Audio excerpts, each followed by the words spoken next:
ప్రపంచమే తలదించుకునే ఘటనలు రోజు రోజుకి పెరుగుతున్నాయి. ఈసారి యూపీలో మరో దారుణ ఘటన జరిగింది. యూపీలోని కాన్పూర్ జిల్లాలోని లాలాపూర్ గ్రామంలో ఉంటోంది లక్ష్మి. ఆమె వయసు 45 ఏళ్లు. పిల్లలు నాన్నెక్కడా అని ప్రతిరోజు తల్లి లక్ష్మిని అడుగుతూ ఉన్నారు. నాన్న గుజరాత్ వెళ్ళాడు, పని మీద వెళ్ళాడు. గుజరాత్ లో ఓ ఫ్యాక్టరీలో పని చేయడానికి వెళ్తున్నాను, వస్తానని చెప్పాడు. వచ్చేటప్పుడు మీకు చాలా చాక్లెట్లు, కొత్త బట్టలు, బొమ్మలు తీసుకొస్తాడని ఆ ముగ్గురు పిల్లలకి రోజు చెబుతోంది ఈ లక్ష్మి. ఇటు ఆమె భర్త శిబవీర్ సింగ్ తల్లికి, సోదరికి కూడా ఇదే విషయం చెప్పుకుంటూ వస్తోంది. శివ్వీర్ సోదరి వేరే గ్రామంలో ఉంటోంది. అలా ఒక రోజు 2 రోజులు కాదు, దాదాపుగా 311 రోజులు గడిచిపోయాయి. అంటే ఇన్ని రోజులు కూడా భర్త గుజరాత్ వెళ్ళాడు, వస్తాడనే చెప్పుకుంటూ వస్తోంది. అంటే దాదాపుగా 10 నెలలు. ప్రతిరోజు నాన్న కోసం ఎదురు చూసేవారు పిల్లలు. కనీసం మనకు ఫోన్ కూడా ఎందుకు చేయడం లేదని తల్లిని కూడా అడగడం మొదలు పెట్టారు. నాన్న దగ్గర ఫోన్ లేదు కదా, ఉన్న ఒక ఫోన్ మనకే ఇచ్చెళ్ళాడని చెప్పేది. అమ్మ చెప్పిన మాటను ఎవరైనా వింటారు కదా, ఎందుకంటే వారు చిన్న పిల్లలు. లక్ష్మి పిల్లలు కూడా అమాయకంగా నమ్మారు. రోజు స్కూల్కి వెళ్తున్నారు, వస్తున్నారు, ఆడుకుంటున్నారు, జీవితం సాగిపోతోంది. అయితే శివ్వీర్ సింగ్ సోదరి ఓ రోజు ఇంటికి వచ్చింది. తన వదిన లక్ష్మిని నిలదీసి అడిగింది, మా అన్న 2024 అక్టోబర్ లో చోటీ దివాళీ పండుగ రోజు వెళ్ళాడని చెప్పావు, అది కూడా రాత్రి సమయంలో తాగి బయటికి వెళ్ళాడని మాతో చెప్పావు. కనీసం నాకు కానీ నీకు కానీ ఫోన్ చేయాలి కదా, ఎందుకు చేయడం లేదని అడిగింది. కానీ లక్ష్మి మాత్రం నాకేం తెలుసు, మీ అన్న ఫోన్ చేయకపోతే తప్పు నాదా అని ఎదురు తిరిగింది. సరే మనం పోలీసుల సాయం కోరుదాం, నీకు భర్త కనిపించడం లేదన్న బాధ లేదు, నీ వేషాలు కూడా సరిగ్గా లేవు, పిల్లలు నాన్నెప్పుడు వస్తున్నాడని నన్ను అడుగుతున్నారని అడిగింది సోదరి. అంటే నన్నే అనుమానిస్తున్నారా అంది లక్ష్మి. మరైతే పోలీస్ కేసు పెడదామంది. దీంతో తన భర్త తల్లి సావిత్రి దేవి సోదరి బలవంతం చేయడంతో ఆగస్టు 19, 2025న కాన్పూర్ పోలీస్ కమిషనర్ ను కలిసి ఫిర్యాదు చేసింది. వాస్తవానికి దగ్గరలో పోలీస్ స్టేషన్ ఉన్నా కూడా ఆమె ఫిర్యాదు చేయలేదు. ఏకంగా కమిషనర్ కే కంప్లైంట్ ఇచ్చింది. అయితే కమిషనరే షాక్ అయ్యాడు. మీ గ్రామానికి 6 కిలోమీటర్ల దూరంలో పోలీస్ స్టేషన్ ఉంది కదా, ఎందుకు కంప్లైంట్ చేయలేదని అడగ్గా తలతెక్క సమాధానం చెప్పింది లక్ష్మి. పెద్ద ఆఫీసర్ కు ఫిర్యాదు చేస్తే నా భర్తను తొందరగా తీసుకొస్తారని మీకు ఫిర్యాదు చేస్తున్నాను సార్ అంది. ఆమె వ్యవహారం కమిషనర్ కి అప్పుడే అనుమానం కలిగించింది. వెంటనే ఏసీపీ పంకీ శేఖర్ కుమార్ కు ఈ కేసును అప్పగించారు. స్థానిక పోలీసులకు కేసును ఫార్వర్డ్ చేశారు. పోలీసులు మరునాడు వెళ్లి లక్ష్మి ఫోన్ తీసుకున్నారు. ఆమె ప్రతిరోజు 10 నుంచి 20 సార్లు ఓ యువకుడితో మాట్లాడుతుందని డేటా ప్రకారం గుర్తించారు. ఎవరి వ్యక్తి అని నిలదీయగా తనకి వరుసకు మేనల్లుడు అవుతాడు, తన భర్త పెదనాన్న కూతురు కొడుకని చెప్పింది. పేరు అమిత్, వయసు 20 ఏళ్లు. నా భర్త లేకపోవడంతో నాకు సాయంగా ఉన్నాడు, పిల్లలు అతనితో ఎక్కువగా మాట్లాడుతారు, నేను పెద్దగా మాట్లాడానని చెప్పింది. దీంతో పోలీసులు కుటుంబ సభ్యులను విచారించారు. ఆ సమయంలోనే లక్ష్మి తన మేనల్లుడైన 20 ఏళ్ల కుర్రాడితో అక్రమంగా నిలుపుతుందని చెప్పారు. మరీ ముఖ్యంగా సావిత్రి దేవి తన కోడలి శృంగార విశ్వరూపం గురించి చెప్పింది. దీంతో పోలీసులకి మొత్తం సీన్ అర్థమైంది. వెంటనే లక్ష్మిని, ఆమె మేనల్లుడు అమిత్ ని పోలీస్ స్టేషన్ కు విచారణ కోసం తీసుకెళ్లారు. అక్కడ అమిత్ ను పోలీసులు స్పెషల్ ట్రీట్మెంట్ తో క్వశ్చనింగ్ చేశారు. అంతే, నేను మా అత్త కలిసి మామను చంపేశామని చెప్పాడు.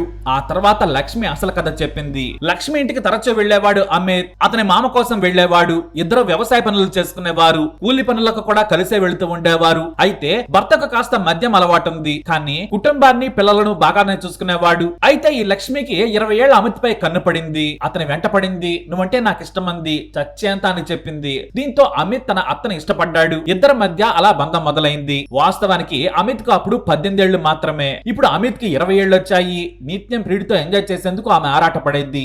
ఎంతలా అంటే కాసేపు గ్యాప్ దొరికినా కూడా అల్లాడిపోతూ ఉండేది. పొలాలు, పొదలు, ఇల్లు ఎక్కడైనా కూడా అతనే కావాలని కోరుకునేది. అయితే ఓ రోజున రాత్రి సమయంలో భర్త మద్యం మత్తులో ఉన్నాడని బరితెగించేసి ఇంట్లోనే బిచానా పెట్టించేసింది. అయితే అప్పుడు భర్త శిబవీర్ చూశాడు. అంతే, అమిత్ అక్కడి నుంచి వేగంగా పారిపోయాడు. నాటి నుంచి భార్యను వేధించడం మొదలు పెట్టాడు. మరోసారి ప్రియుడితో కలిసింటే ఇద్దరిని చంపేస్తానన్నాడు. అయితే అప్పటికే గ్రామంలో చాలా మందికి అమిత్ కి అలాగే లక్ష్మి మధ్య ఉన్న బంధం తెలుసు. భర్త వెళ్లిపోయిన దగ్గర నుంచి ఆమె ఇంట్లోనే ఉంటున్నాడు, భోజనాలు కూడా అక్కడే చేస్తున్నాడు. ప్రియుడు అమిత్ ఒక్కరోజు కనిపించకపోతే విలవిలలాడిపోయేది. భర్త ఎంత తిట్టినా సరే అమిత్ తోనే ఎంజాయ్ చేసేది. అయితే తీవ్రంగా నిఘా పెట్టడంతో పాటు అమిత్ ని హెచ్చరించాడు. మరోసారి నా భార్యతో కనిపిస్తే చంపేస్తానన్నాడు. ఇక తన ప్రియుడినే చంపుతానని బెదిరించిన భర్తనే చంపాలనుకుంది లక్ష్మి. ఇదే విషయాన్ని ప్రియుడికి చెప్పింది. నా భర్తను చంపేస్తే మనం హాయిగా ఎంజాయ్ చేయొచ్చంది. అదే సమయంలో నువ్వు పెళ్లి చేసుకోవద్దని మేనల్లుడి చేత ఒట్టు కూడా వేయించుకుంది. జీవితాంతం నీతోనే ఉంటానని అమిత్ చెప్పాడు. ఇద్దరు ప్లాన్ వేశారు. టౌన్ కి వెళ్లి మత్తు బిల్లలు కొనుక్కొచ్చాడు అమిత్. సరిగ్గా ఆ రోజు చిన్న దీపావళి.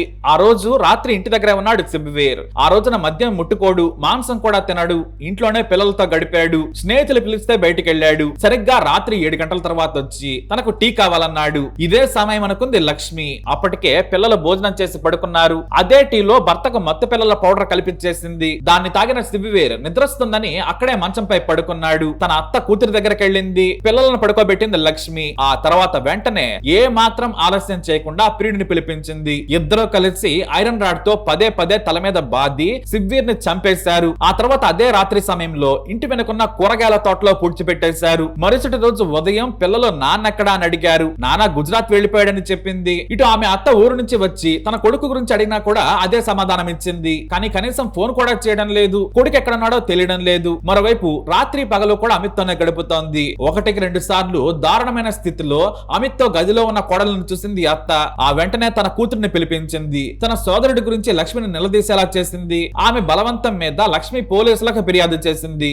చివరకు ఇద్దరు దొరికిపోయారు. ఇక లక్ష్మి చెప్పిన లొకేషన్ లోనే పోలీసులు తవ్వగా శివవీర్ అస్థిపంజరాలు దొరికాయి. పిల్లలకు నాన్న చనిపోయాడని చెప్పినా కూడా అర్థం కాని పరిస్థితి. మరోవైపు శివవీర్ తల్లి సోదరి కన్నీరు మున్నీరయ్యారు. గ్రామంలో ఈ ఘటన సంచలనం సృష్టించింది. 40 ఏళ్లు దాటినా కూడా పెళ్లికాని కుర్రాడి కోసం భర్తను చంపుకున్న ఆమెను గ్రామ ప్రజలు చేదరించుకున్నారు. పిల్లలను తండ్రి లేని వారిని చేశామని ఫైర్ అయ్యారు. ఈ ఘటన సమాజంలోని కామపిచ్చి తాలూకు హత్యలు ఎలా జరుగుతున్నాయో మరోసారి రుజువు చేసింది. చిన్న చిన్న విషయాలకు నేరగాళ్లవుతున్నారు. అది కూడా 90% మంది మొదటిసారి నేరం చేసేవాళ్లే కావడం ఇప్పుడు పోలీసులకు కూడా తలనొప్పి తెచ్చిపెడుతోంది. సమాజం విచ్ఛిన్నం దిశగా వెళ్తోందని పోలీసులు చెప్పకనే చెబుతున్నారు. మొత్తానికి 10 నెలల తర్వాత ఈ కేసు సాల్వ్ అయింది. మరి ఈ కేసుపై మీ అభిప్రాయం ఏంటి? తప్పకుండా కమెంట్ ద్వారా తెలియజేయండి. ఈ వీడియో అప్డేట్స్ కోసం మై ఛానల్ ఫాలో అవ్వండి. అలాగే తప్పకుండా సబ్స్క్రైబ్ చేసుకోండి. सचिंडी के लालूपुर गांव में मृतक शिववीर सिंह जो कि नवंबर 2024 में से वो गायब थे। इस घटना का खुलासा इंस्पेक्टर सचिंडी के नेतृत्व में इनकी टीम ने और सर्विलांस की टीम ने मिलकर के किया है। घटना में शिववीर सिंह की जो पत्नी है उनका अपने भांजे के साथ, मृतक के भांजे के साथ अवैध संबंध हो गया। इस संबंध के कारण जो है दोनों पति पत्नी के रिश्ते जो है वो बिगड़ने लगे और दिनांक 2 नवंबर 2024 को मृतक अपने घर आया और अपने पत्नी के साथ मारपीट किया, जिसमें उसी दिन उसी रात को जो है उसके भांजा अमित और उसकी पत्नी दोनों ने मिलकर के उसको मार दिया और वहीं पड़ोस में थोड़ी दूर ले जा करके वहाँ गड्ढा खोद करके उसको दफन कर दिया गया। इस संबंध में गुमशुदगी पहले दर्ज की गई थी, बाद में फिर अपहरण में इसका तरमीम किया गया था। इसमें हमारी टीम लगी हुई थी और बाद में जो है जब इनका सर्विलांस से पता चला तो इस एक घटना समझ आई और आज वहाँ की टीम ने जो है अमित और उसके जो मामी हैं उनको जो है गिरफ्तार किया गया है और इस संबंध में आवश्यक विधिक कार्रवाई की जाए। क्या नाम है तुम्हारा?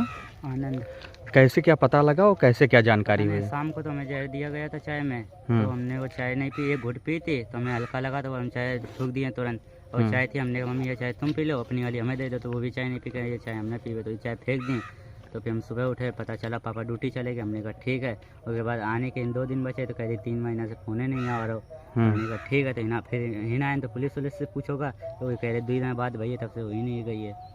हाँ, तो अब एकदम फिर ये खुला, एकदम बुआ का वहाँ आया था सपने में, वो मारे गए तो एकदम वो खुल गया। तो क्या कैसे क्या पता चला, क्या खुला है, क्या चीजें मिली हैं? सपने में आए थे वो मारे गए, रिपोर्ट नहीं खाई थे उन्होंने, मम्मी नहीं बताया। अब तो कल पकड़ी है, परसों के दिन पकड़ी थी तो तुरंत कुबेल दी थी। किसने पकड़ा था, कौन पकड़ा था, लेके गया था? सचिंदी थाना से दरोगा आए थे। अच्छा। 2 लोग आए थे, पकड़े सुबह टाइम, तो फिर जाके कुबेल दिए, बुआ हुआ सब थी कुबेल दिए, हम पंचे गए थे। आज क्या हुआ है? आज पुलिस आकर क्या कर गई है? ढूंढ रही थी तो एक आधी हड्डी मिली है, बनियान मिली है, गले का माला आला और बाल मिले। अच्छा। क्या कहा पुलिस ने? पुलिस ने कुछ नहीं कहा, किसी बात किसी ने बताना। ठीक है।